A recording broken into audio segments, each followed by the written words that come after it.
The millionaire's mansion was invaded by armed men, and the little girl was left trapped alone in her room. But no one expected the maid to defy the bullets to save her. What happened next will leave you in shock. The morning sun spilled over the hills of Valencia, casting a golden hue across the manicured gardens of the Lopez estate. From the second-floor window, Lauren stood quietly, holding a steaming cup of coffee between her hands. The warmth of the ceramic grounded her in the stillness of the moment, a luxury she had learned never to take for granted. 5 years ago, Lauren had arrived in Spain from New Jersey, hoping to escape the noise of a life that never quite fit.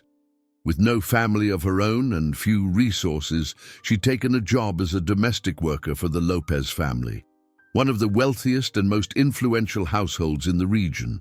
The mansion was massive, intimidating at first, but over time it had become her world, a place where she rediscovered purpose. Her mornings followed a sacred rhythm. She'd wake before anyone else, breathe in the silence, and prepare breakfast with the care of someone who saw dignity in every detail. The Lopezes were kind enough, if distant. Mr. and Mrs. Lopez were both high-powered executives, more accustomed to boardrooms than bedtime stories. They treated Lauren with professionalism, respectful but rarely personal. But Emma Johnson was different. Emma had been 10 for just over a month. Blonde curls, oversized glasses, and a voice like a morning breeze. The Lopez's only child from Mrs. Lopez's first marriage, Emma carried the kind of gentle loneliness that only a child raised by nannies and schedules could wear. From the very beginning, she had gravitated toward Lauren, and Lauren, despite every boundary she had promised herself she'd keep, had fallen in love with the girl like a mother might. This morning was like any other. Lauren prepared Emma's favorite, strawberry crepes lightly dusted with powdered sugar. Emma bounced into the kitchen barefoot, still in her pajamas, and greeted Lauren with a smile that could melt steel. "Miss Lauren," Emma chirped, using the title she insisted on despite Lauren's protests. "You always make them perfect." Lauren leaned down and tapped the tip of Emma's nose with her index finger. "Only because you always say please the right way." They ate together while Mrs. Lopez answered emails across the table, barely looking up. Mr. Lopez had already left for a conference call at his office in the city. The family moved like planets orbiting different suns. Only Emma and Lauren ever seemed to share the same sky. After breakfast, Lauren helped Emma get ready for her homeschool lesson. Though a tutor would arrive soon, Emma preferred Lauren's explanations to anyone else's. She said Lauren made math feel like puzzles instead of pain. Later in the day, while cleaning the guest wing, Lauren noticed something strange. One of the side gates, typically secured with a keypad lock, was open just a crack. She paused, narrowing her eyes. The wind could have done it, but she was sure she had locked it the day before. She made a mental note to ask Andres, the head of security, to check the cameras. As she walked back inside, her phone buzzed. A message from the tutor. Running late due to traffic. Nothing unusual. The hours rolled by smoothly. At lunch, Lauren prepared grilled cheese with tomato soup. Emma insisted on helping, and though the kitchen looked like a disaster afterward, the laughter between them was worth every splatter of soup. In the late afternoon, as the golden light deepened into amber, Emma sat in the garden sketching butterflies while Lauren folded laundry nearby. Andres approached, his brows knit tighter than usual. "You didn't happen to open the east gate this morning, did you?" he asked. Lauren shook her head. "No, why?" He hesitated. "Strange. The logs don't show any staff activity, but the gate was triggered. Probably just a sensor issue, but I'll do a manual reset tonight, just in case." Something about his tone made Lauren pause. "Everything okay?" Andres offered a half-smile. "Sure. Just being paranoid, probably. But it's always better to double-check." That evening, clouds began to gather over the estate, not the kind that bring storms, just the kind that dull the sky and make the world feel a little quieter. The phone line blinked once, then went dark for a moment before returning. Lauren frowned. A glitch? It had happened once during a windstorm last spring. Still, she didn't say anything. She didn't want to worry Emma. After dinner, Lauren helped Emma with her evening routine. Shower, pajamas, a short chapter from Anne of Green Gables, which Emma was devouring for the second time. As Lauren tucked her in, Emma reached out and touched her hand. "You're not going to leave, right?" she whispered. Lauren smiled and brushed a lock of hair from her forehead. "Never, sweetheart. I'm always here." Emma's eyelids drooped, her breathing slowed. Lauren waited until she was sure the girl was asleep before rising from the bed. She stood in the doorway for a moment, watching the soft rise and fall of Emma's chest. The room was filled with the quiet magic of childhood, the faint smell of vanilla shampoo, the hum of a nightlight, the stuffed animals guarding her dreams. She closed the door gently behind her and walked down the hall, the floor creaking softly beneath her bare feet. From the end of the corridor, through the wide windows, she saw the garden lit by the last traces of daylight. Everything looked peaceful, still. But a chill crept up her spine, uninvited. Far in the distance, parked just outside the perimeter wall, was a black SUV she didn't recognize. The headlights were off, no movement, just sitting there in the dusk. She watched it for a full minute before forcing herself to turn away. It was probably nothing. After all, tonight felt like any other.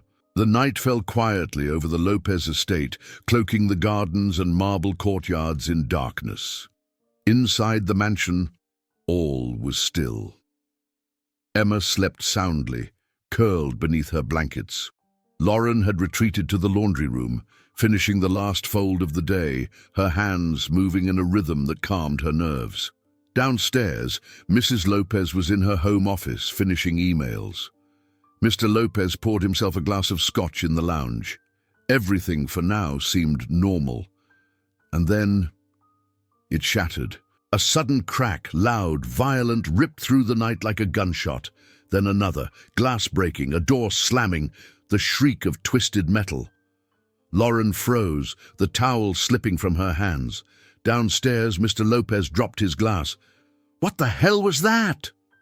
Alarms didn't blare. The mansion's high-tech security system, normally infallible, stayed eerily silent. Lauren's heart pounded as she stepped into the hallway. From the window she saw movement. Figures dressed in black, faces masked, scaling the outer walls and sprinting through the garden with rifles. It wasn't a dream. This was real. In the front courtyard, Andres, the head of security, emerged with his weapon drawn. Too late. A bullet struck him in the chest before he could fire. Another guard went down screaming, silenced by a second shot. Lauren staggered backward from the window. Panic buzzed in her ears, loud as thunder. Her first instinct was to hide, her second to run. But neither impulse stuck because Emma was upstairs and someone had just broken into the house. Downstairs, chaos erupted. Mr. Lopez grabbed his wife by the arm. "Get to the panic room!" "We need Emma!" she shouted. "There's no time!" They stumbled into the hallway just as the front door burst open. Masked intruders flooded the foyer like a black tide, shouting commands in rapid Spanish. Weapons raised. Mrs. Lopez screamed. Mr. Lopez lunged for a vase and threw it, shattering it uselessly against one of the invaders' bodies before he was tackled to the floor. The intruders moved fast, precise, military. These weren't desperate thieves, they were professionals, ruthless. Upstairs, Lauren sprinted. Her legs moved faster than her thoughts. She didn't stop to question her decision. She only knew one thing. Emma was alone, and she needed to get to her. She threw open the door to the girl's room. The soft nightlight still glowed, casting stars across the walls. "Emma?" she whispered, breathless. No answer. She crossed the room in 2 long strides and dropped to the floor. There, under the bed, 2 wide eyes stared back at her, filled with terror. "It's me," Lauren whispered, her voice trembling. "It's okay, sweetheart, I'm here." Emma didn't move. She was frozen, clutching her stuffed bunny like a life raft. Gunfire cracked again downstairs. A muffled scream. Emma whimpered and closed her eyes tight. Lauren crawled halfway under the bed, pulled her gently into her arms, and rocked her as silently as she could. "You're safe," she whispered, though she didn't know if it was true. "I've got you. I'm not going anywhere." Footsteps echoed in the hallway. Boots, multiple pairs. Coming closer. Lauren pressed Emma to her chest and gently scooted them both behind the curtains beside the dresser. From this angle, they could see the door, but not be seen. The bedroom door creaked open. A figure stood silhouetted in the hallway. He wore black tactical gear and held a rifle. A red laser sight glowed faintly in the dim room. Lauren's pulse slammed in her ears. Emma buried her face in Lauren's chest, fists gripping her shirt. The man stepped into the room, scanning slowly. His boots thudded against the hardwood. He paused. Lauren stopped breathing. Then, without a word, he turned and walked out. The door clicked shut behind him. Lauren waited. 10 seconds, then 20, a full minute. She didn't move until the sound of footsteps faded completely. Only then did she let out the breath she'd been holding. Tears streamed silently down her cheeks as she looked down at the girl in her arms. "I've got you," she whispered again, her voice shaking. "I've got you." Downstairs, Mr. and Mrs. Lopez had been forced into the living room, hands bound, eyes wild with fear. One of the invaders shouted questions, waving his weapon. "Where is the safe? The cash? The jewelry?" "We'll give you whatever you want," Mr. Lopez said, trying to sound calm. "Just don't hurt our daughter." The leader tilted his head. "What daughter?" Mr. Lopez blinked.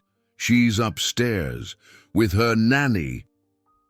But the man had already turned to one of his men. "There's a kid in the house." "I thought it was just the 2 of them," the other shouted. "Send someone upstairs. Now." Back in the bedroom, Lauren knew they weren't safe. The man in black might return. Others might come. Hiding was no longer enough.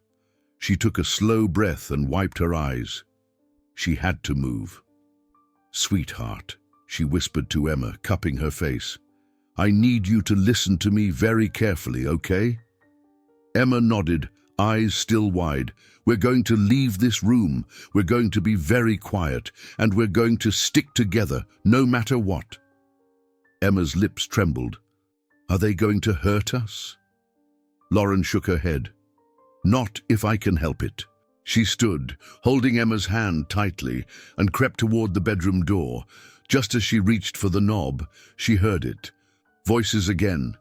Closer, more than one. A different set of footsteps. They were coming back.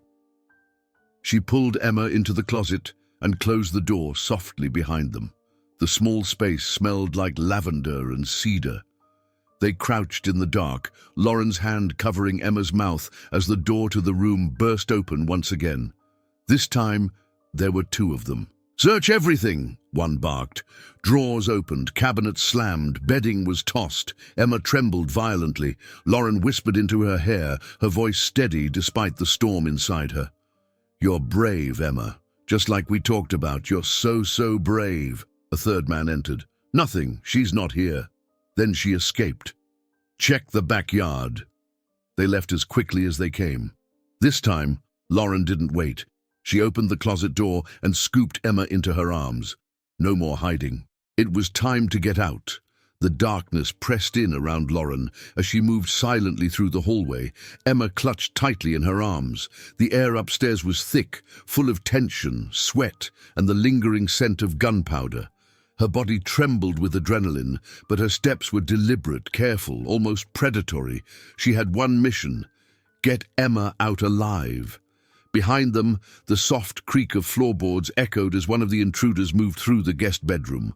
Another voice came from the far end of the hall, low and angry, barking in rapid Spanish. They were still searching. They hadn't given up. Lauren flattened against the wall, listening. 3 of them. 2 upstairs, 1 patrolling the staircase. The others remained downstairs, probably guarding Mr. and Mrs. Lopez. She adjusted her grip on Emma, whispering so softly that it was almost breath. "Hold on to me. Don't move unless I do." Emma's face was buried against her shoulder. She nodded, silent tears streaking her cheeks. They crept past the linen closet, Lauren stepping only where the floor didn't groan beneath her weight. She remembered every loose board, every noisy hinge. Years of cleaning this mansion had made her a ghost inside its walls. Now, that knowledge might save them. Suddenly, a door handle turned, just ahead. Lauren froze. The door opened slowly, light spilling out from a bedroom. A masked man stepped into the hallway, only feet away from them. Lauren ducked into the nearest room, slipping inside and easing the door shut with a click softer than a breath. She crouched beside the dresser, pressing Emma's head gently against her chest. Her heartbeat thundered in her own ears, like a drum begging to give them away. The man paused just outside. His boots creaked against the hardwood floor. He stood there, listening. Then, footsteps approached. Another voice. "They're not up here," the second intruder said. A pause, then a sigh of frustration. "Fine, sweep one more time, then we check the basement." The 2 moved off, deeper into the west wing. Lauren waited. 10 seconds, 30. She didn't breathe until the hallway was silent again. Then, a sound from downstairs. Something heavy crashed, glass shattering, voices yelling. It was the distraction she needed. She pushed the door open and stepped back into the corridor. Her heart raced. She moved fast, Emma still in her arms, past the staircase, past the art gallery, toward the back of the house, where a narrow hallway led to the mudroom and the rear exit. But as she reached the corner, shouts exploded behind her. "Ali! La Niñera!" Bullets ripped through the air. Lauren didn't stop. She ran. The hallway seemed to stretch forever as she darted toward the back of the house, Emma clinging to her like a life vest in a storm. Glass shattered around them as rounds struck the walls. One of the bullets grazed the molding near her head. She crashed through the mudroom door and skidded across the tile. Behind her, footsteps thundered. The back door. She reached for it. It was locked. Her hands fumbled for the latch as a bullet cracked into the wall inches from her shoulder. She turned her back to the door, shielding Emma with her own body. Click! The lock gave way. She yanked the door open with one arm and bolted into the night. A blast of cool air hit her face as they stumbled onto the garden path. Emma sobbed into her shirt, and Lauren ran, the gravel cutting into her bare feet with every step. Behind them, more gunfire. Then, bang! A single deafening shot rang out. Lauren gasped. Her legs gave way. She collapsed onto the grass, her body twisting mid-fall to cushion Emma beneath her. The night blurred. She felt warmth spread across her side, heard Emma crying, smelled the bitter tang of blood and garden soil.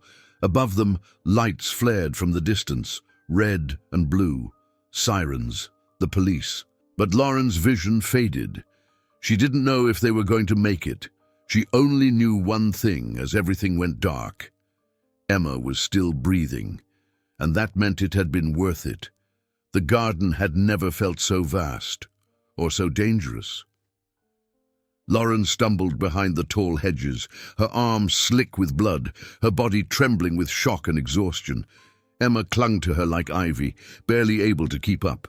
The cold night air bit at their skin, and every sound, the crunch of gravel, the wind rustling leaves, felt like a threat waiting to pounce.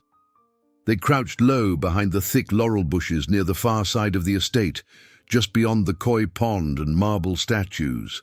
The world was dim, lit only by moonlight filtering through swaying branches. Lauren's side throbbed.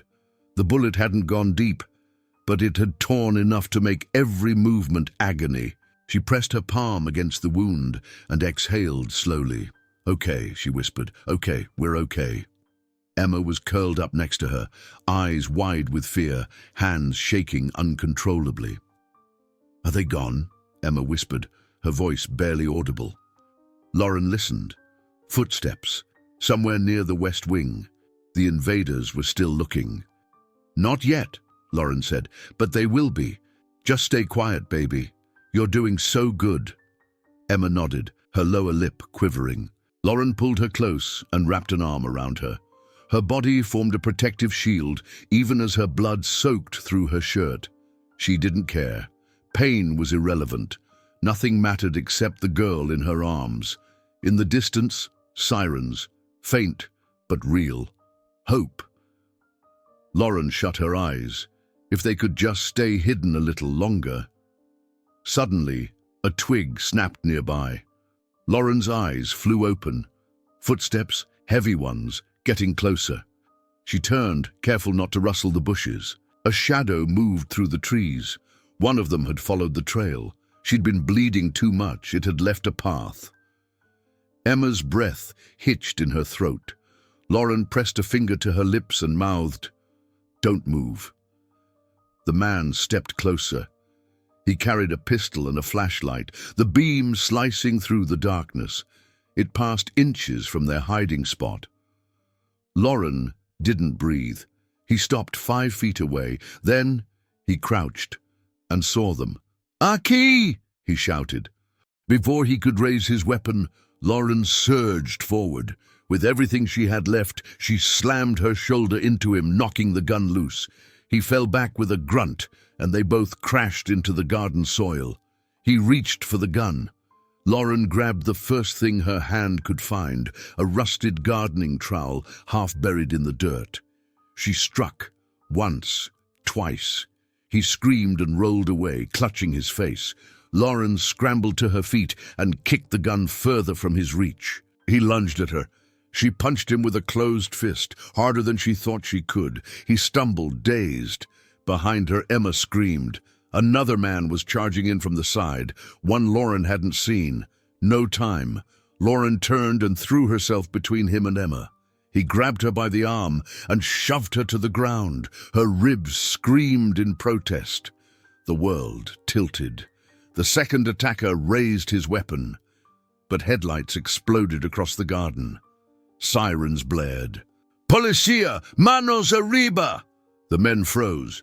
Red and blue lights flooded the estate like salvation. Officers in tactical gear rushed in through the side gates, rifles drawn. One of the attackers tried to run. A warning shot cracked through the night. He dropped to the ground. The other surrendered, hands raised. Lauren collapsed back onto the grass, gasping for breath. A uniformed officer approached cautiously, lowering his weapon. "Senora, are you okay?" She nodded, barely. "The girl, she's safe." Emma crawled to her and wrapped her arms around Lauren's neck, sobbing into her shoulder. "You came for me," she whispered. "You didn't leave me." Lauren held her tight, even as her body gave out beneath her. "I told you I never would." The garden, once a place of beauty and quiet, now bore the scars of the night's violence, broken branches, shattered glass, blood in the soil. But at its heart, beneath the chaos, a single truth remained. Love had won. By sunrise, the Lopez estate was a crime scene, swarmed with flashing lights, police tape, and reporters pressing against the gates like vultures. The stillness of the early morning was broken by the hum of cameras, the murmur of news anchors, and the crackling buzz of live broadcasts. Lauren sat on the back steps of the mansion, wrapped in a heavy blanket, her arm bandaged, face pale, and eyes hollow. Beside her, Emma leaned against her side, refusing to let go. Across the lawn, investigators combed the grounds. Forensics marked the trail of blood from the house to the hedges. 2 ambulances had come and gone. The attackers were in custody. The threat was over. But Lauren didn't feel safe. She felt watched, exposed, changed. A few hours later, a press van parked at the front gates, then another, and another. A crowd gathered, reporters shouting her name, holding up microphones, waving at the cameras. By noon, she was trending worldwide. Heroine of Valencia saves child from armed robbers. Nanny turns savior, one woman against the odds. Domestic worker or guardian angel? She hadn't asked for any of it. Inside the mansion, Emma's parents moved through the house like ghosts, silent, shaken. Mr. Lopez had bruised ribs and a broken wrist. Mrs. Lopez hadn't stopped crying for most of the morning, but not because of the violence, because of the guilt. They had almost lost their daughter. And it wasn't security cameras or bodyguards or luxury that saved her. It was Lauren. She could have run, Mrs. Lopez whispered, staring out the window. She had every reason to, and she didn't. Mr. Lopez stood behind her, jaw tight.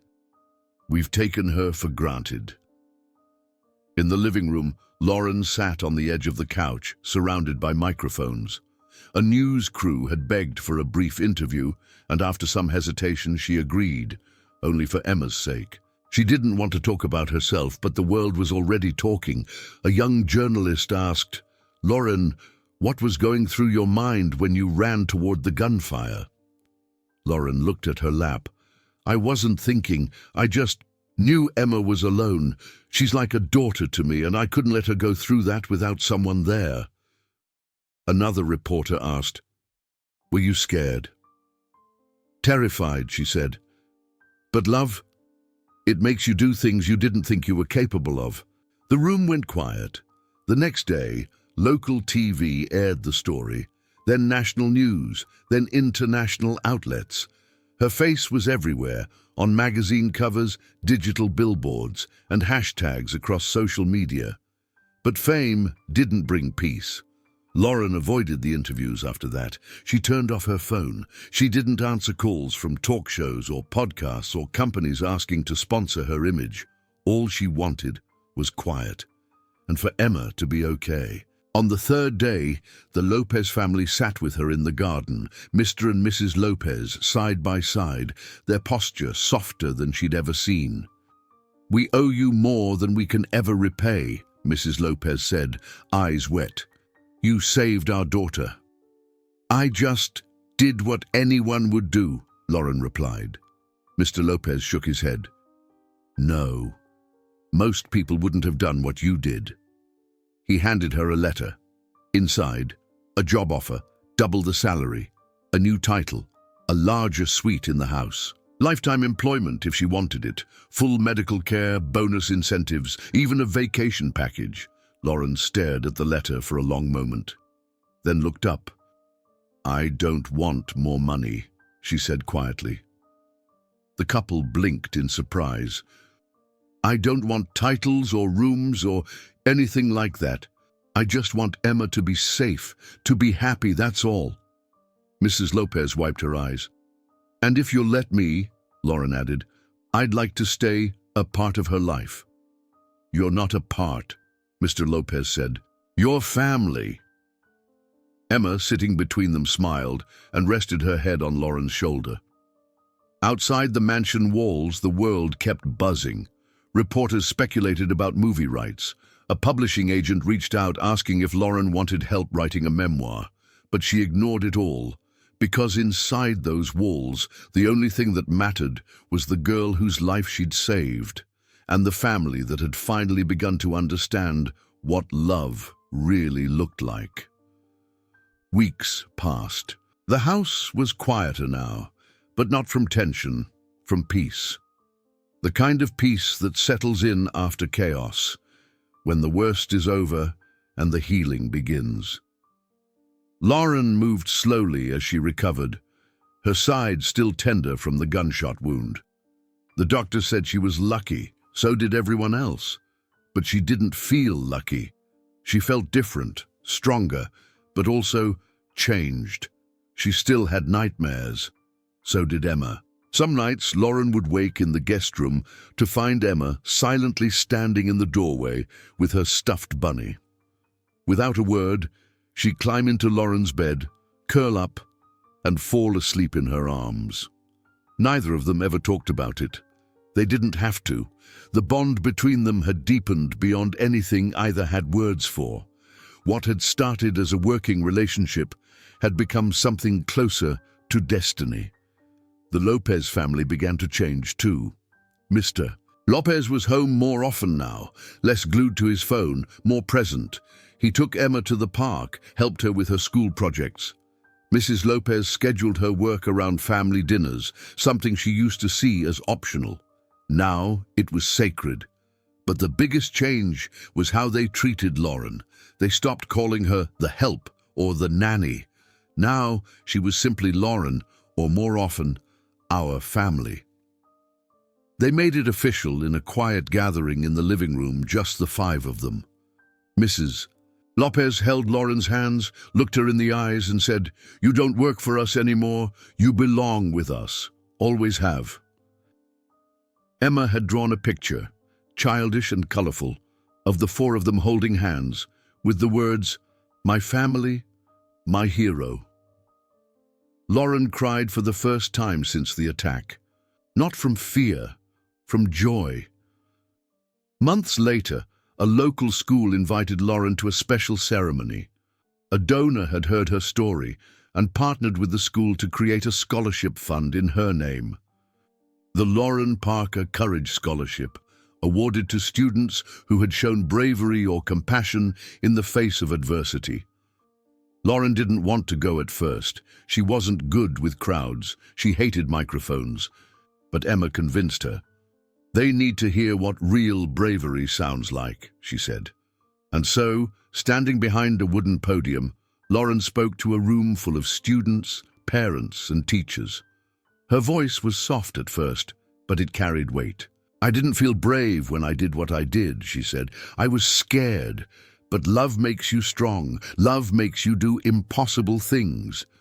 She looked out at the crowd, then at Emma, sitting in the front row, beaming. "If you ever wonder what kind of person you want to grow up to be, don't look for fame or power. Look for someone who shows up when it matters, and be that person." Applause thundered through the gym. That night, back at the mansion, Lauren and Emma sat on the back steps of the garden, the same steps where they'd hidden after the chaos. The hedges had been trimmed, the blood washed away, but some scars still lingered in the soil and the soul. Emma leaned against her shoulder. "Do you think it's weird that I'm kind of glad it happened?" she asked softly. Lauren tilted her head. "Why would you say that?" "Because before that night, I always felt alone. I knew you cared about me, but now I know what it means, what it really means. You didn't just stay with me, you fought for me, you saved me." Lauren kissed the top of her head. "You saved me too, you know." They sat in silence as the stars blinked to life above them. The same garden, a different world. They weren't just a family now, they were survivors, and nothing could ever break that bond. The chapel was filled with sunlight and the scent of fresh flowers. Proud parents filled the pews, cameras in hand, faces glowing with excitement. On stage, students in crisp caps and gowns waited anxiously for their names to be called. Emma Johnson stood among them, her hand resting over her heart as the university dean stepped up to the microphone. "Today, we celebrate not just achievement, but resilience, purpose, and compassion." When the dean called her name, the crowd erupted. Emma Johnson, Doctor of Veterinary Medicine. Emma walked across the stage with a confident stride, but her eyes immediately searched the audience. Not for the photographers, not for her biological parents, but for the silver-haired woman in the third row, beaming with quiet pride. Lauren, now in her 60s, with softer features and eyes that still carried the strength of someone who had stared down death and walked away with love as her armor. Emma grinned and held up her diploma with one hand and pointed at Lauren with the other. The crowd didn't know the story behind it, but Lauren did, and Emma made sure she never forgot. Later that evening, back at their home, not the old mansion, but a cozy house in the countryside with a wraparound porch and a swing Lauren had built with Emma's help years ago, Emma sat with her two young children curled beside her. "Grandma Lauren," said the oldest, a 7-year-old boy with curious eyes, "Mommy says you used to fight bad guys, like superheroes do." Lauren chuckled from her armchair. "Oh, I didn't fight anyone, sweetheart. I just protected what mattered." "But you saved her, right?" Emma knelt down beside them, placing a hand over her son's. "She saved me in more ways than you can imagine," she said. They pulled out an old scrapbook, its leather edges worn from time and love. Inside were newspaper clippings, photos of the mansion, a still shot from the grainy footage of Lauren carrying Emma through the night garden. The headline read, "Heroine of Valencia, one woman's courage against all odds." Underneath was a more recent clipping. "Dr. Emma Johnson opens free animal clinic in Lauren Parker's name."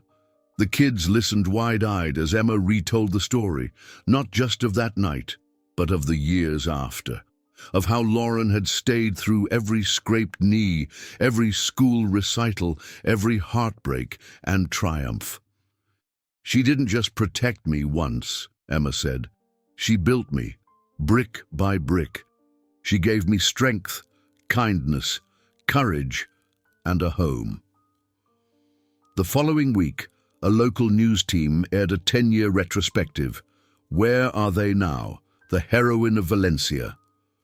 The broadcast featured old footage, voiceovers, and new interviews with Emma, her family, and a much older Lauren sitting in a sunlit room with books, plants, and a content smile.